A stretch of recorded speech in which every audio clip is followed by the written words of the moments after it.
Good morning students.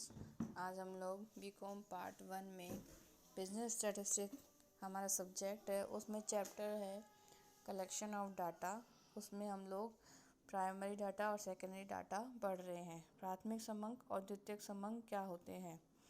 First है प्राथमिक समंक। प्राथमिक समंक क्या होते हैं?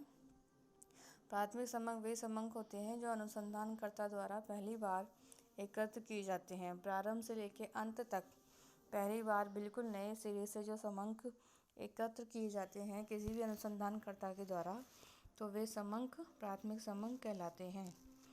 सेकंड है हमारे पास द्वितीयक समंक। द्वितीयक समंक क्या होते हैं? द्वितीयक समंक वे समंक होते हैं जो पहले से ही किसी अन्य व्यक्ति या संस्था के द्वारा एकत्र किए जा चुके होते हैं या प्रकाशित किए जा चुके होते हैं और अनुसंधानकर्ता द्वारा केवल उनका प्रयोग किया जाता है। इस प्रकार स्टूडेंट्स क्लियर है। प्राथमिक समंक पहली बार नए सिरे से एकत्र किए हुए होते हैं, जबकि द्वितीयक समंक पहले से एकत्र किए जा चुके होते हैं।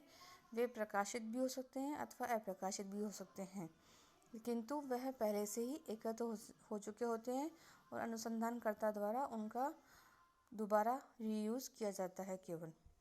इनके अंतर में हम लोग देखते हैं। फर्स्ट है हमारे पास प्राथमिक समंक मौलिक होते हैं जो कच्चे माल की भांति होते हैं, जबकि द्वितीयक समंक सांख्यिकी यंत्र से एक बार गुजर चुके होते हैं, वह निर्मित माल की भांति होते हैं। सेकंड है प्राथमिक समंक अनुसंधान के उद्देश्य से हमेशा अनुकूल होते हैं। इन्हें बिना किसी संशोधन के काम में लिया जा सकता है। द्वितीयक समंक किसी दूसरे उद्देश्य से एकत्र किए जाते हैं, अतः जब भी इन्हें काम में लिया जाता है तो उनमें कोई संशोधन करने की हमें आवश्यकता ही पड़ती है। थर्ड है प्राथमिक समंकों के संकलन में अधिक समय, धन और परिश्रम की आवश्यकता होती है, जबकि द्वितीयक समंक पहले से ही एकत्र किए जा चुके होते हैं, इसलिए उसमें समय, धन और श्रम कम लगता है। फोर्थ है प्राथमिक समंकों के प्रयोग में सतर्कता की आवश्यकता नहीं होती है, जबकि द्वितीयक समंकों के प्रयोग में सतर्कता या सावधानी रखनी बहुत ही आवश्यक होती है। वास्तव में प्राथमिक समंक और द्वितीयक समंकों में जो अंतर है केवल मात्रा का है, प्रकृति का नहीं है। एक प्रकार के समंक एक व्यक्ति के लिए तो प्राथमिक हो सकते हैं और दूसरे व्यक्ति के लिए वही समंक द्वितीयक समंक भी हो सकते हैं। अब हम यहाँ पढ़ रहे हैं प्राथमिक समंकों को एकत्र करने की विधियाँ। इस पहली विधि है हमारे पास प्रत्यक्ष व्यक्तिगत अनुसंधान रीति। इस रीति के अंतर्गत अनुसंधान करता है वह स्वयं अनुसंधान के क्षेत्र में जाकर जो भी सूचना देने वाले व्यक्ति हैं जो भी हैं उनसे प्रत्यक्ष रूप से व्यक्तिगत संपर्क स्थापित करता है और आवश्यक सूचनाएं पूछताछ से या लिखित रूप में जो भी हो उसका साधन वह उससे सूचनाएं स्वयं प्राप्त करता है व्यक्तिगत रूप से। जैसे सीमित क्षेत्र में पारिवारिक जो आय और व्यय के अध्ययन करना हो, मजदूरों की रहन सहन की स्थिति का अध्ययन करना हो, शिक्षित बेरोजगारों की स्थिति का अध्ययन करना हो, तो इस संबंध में इस अनुसंधान रीति का प्रयोग किया जा सकता है।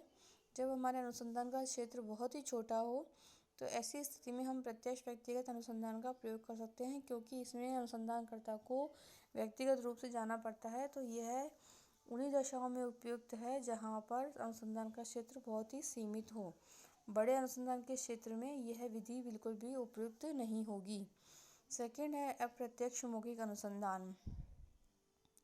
इस रीति के अंतर्गत समस्या से संबंध रखने वाले व्यक्तियों से सूचना प्राप्त नहीं की जाती है, बल्कि उन व्यक्तियों से जो भी संबंध रखता है उनसे सूचनाएं मौखिक पूछताछ द्वारा एकत्र की जाती है जो उनसे अप्रत्यक्ष रूप से संबंधित होते हैं।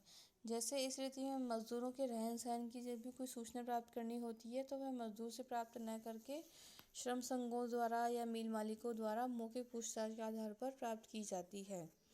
थर्ड है स्थानीय स्रोतों व संवाददाताओं से सूचना प्राप्त करना।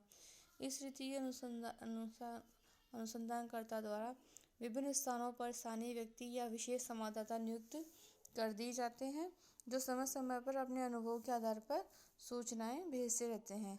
इस रीति का प्रयोग समाचार पत्र, सरकार द्वारा विभिन्न मंडियों से वस्तुओं के बाजार भाव ज्ञात करने तथा फसल का अनुमान लगाने के लिए किया जाता है। फोर्थ है हमारे पास सूचकों द्वारा अनुसूचियां भरवाकर सूचना की प्राप्ति। इस रीति के अंतर्गत अनुसंधानकर्ता संबंधित प्रश्नों की एक अनुसूची तैयार करता है और वह उनकी प्रतियां डाक द्वारा सूचना देने वालों के पास भेज देता है, वह उसको भरकर निश्चित तिथि में लौटा देते हैं। जैसे मत सर्वेक्षण है, उपभोक्ताओं की रुचियों का अनुसंधान करना है। भारत में सरकार द्वारा उद्योगों के वार्षिक सर्वेक्षण के लिए यह रीति अपनाई जाती है। फिफ्थ है हमारे पास प्रगणकों द्वारा अनुसूचियां भरकर सूचना की प्राप्ति। इस रीति के अनुसार संबंधित प्रश्नों की एक अनुसूची तैयार की जाती है, परंतु इन अनुसूचियों को प्रत्यक्ष रूप से सूचकों के पास नहीं भेजा जाता है। कुछ प्रगणक नियुक्त किए जाते हैं, वे इन सूचियों को घर घर लेके जाते हैं और वहाँ पर पूछताछ करके स्वयं उनको सूचियों को स्वयं भरते हैं प्रगणक। जनगणना आदि के लिए इस प्रकार की रीति अपनाई जाती है। इस प्रकार क्लियर है कि सूचकों द्वारा अनुसूचियों के अंतर्गत तो अनुसूचियाँ क्या है, डाक द्वारा भेजी जाती है, जबकि प्रगणकों द्वारा सूचियाँ भरने में प्रगणक नियुक्त किए जाते हैं और वे स्वयं जाकर पूछताछ करके उन सूचियों को भरते हैं। Thanks students.